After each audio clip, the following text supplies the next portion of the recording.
I turn to Matthew chapter 25. The kingdom of heaven can be illustrated by the story of 10 bridesmaids who took their lamps and went to meet the bridegroom, but only 5 of them were wise enough to fill their lamps with oil, while the other 5 were foolish and forgot. So when the bridegroom was delayed, they laid down to rest until midnight. When they were roused by the shout, "The bridegroom is coming, come out and welcome him," all the girls jumped up and trimmed their lamps. Then the 5 who hadn't any oil begged the others to share with them, for their lamps were going out. But the others replied, "We haven't enough. Go instead to the shops and buy some for yourselves." While they were gone, the bridegroom came, and those who were ready went in with him to the marriage feast, and the door was locked. Later, when the other 5 returned, they stood outside calling, "Sir, open the door for us." But he called back, "Go away. It's too late. So stay awake and be prepared. You don't know the date or moment of my return." Again, the kingdom of heaven can be illustrated by the story of a man going into another country who called together his servants and loaned them money to invest for him while he was gone.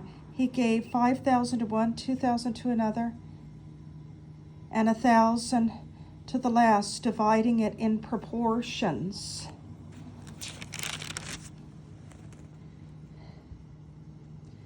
Their abilities, and then left on his trip. The man who received the 5,000 began immediately to buy and sell with it, and soon earned another 5,000. The man with 2,000 went right to work too and earned another 2,000.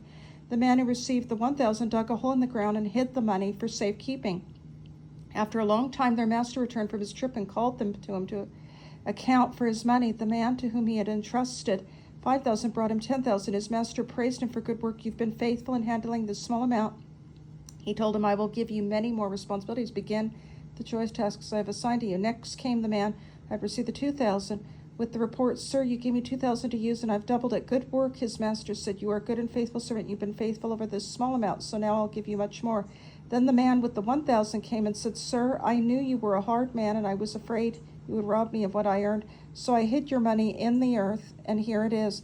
But his master replied, "Wicked man, lazy slave, since you knew I would demand your profit, you should at least have put my money into the bank so I could have some interest. Take the money from this man and give it to the man with the 10,000. For the man who uses well what he is given shall be given more, and he shall have an abundance. But from the man who is unfaithful, even what little responsibility he shall be taken from him.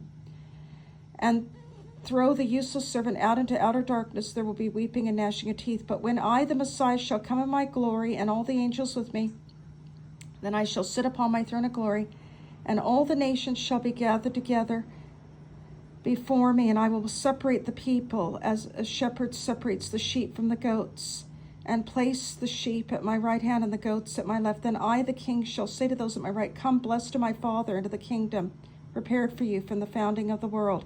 I was hungry, and you fed me. I was thirsty, and you gave me water. I was a stranger, and you invited me into your home. Naked, and you clothed me. Sick and in prison, and you visited me." Then these righteous ones will cry, "Sir, when did we see you hungry and feed you, or thirsty and give you anything to drink, or a stranger and help you, or naked and clothe you? When did we ever see you sick or in prison and visit you?"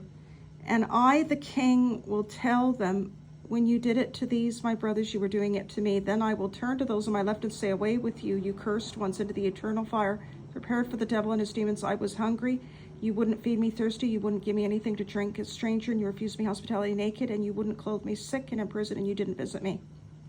Then they'll reply, "Lord, when did we ever see you hungry, or thirsty, or stranger, or naked, or sick, or in prison, and not help you?" And I will answer, "When you refused to help the least of these, my brothers, you were refusing help to me." And they shall go away into eternal punishment, but the righteous ones into everlasting life. Isn't this beautiful? So be encouraged. Jesus is coming.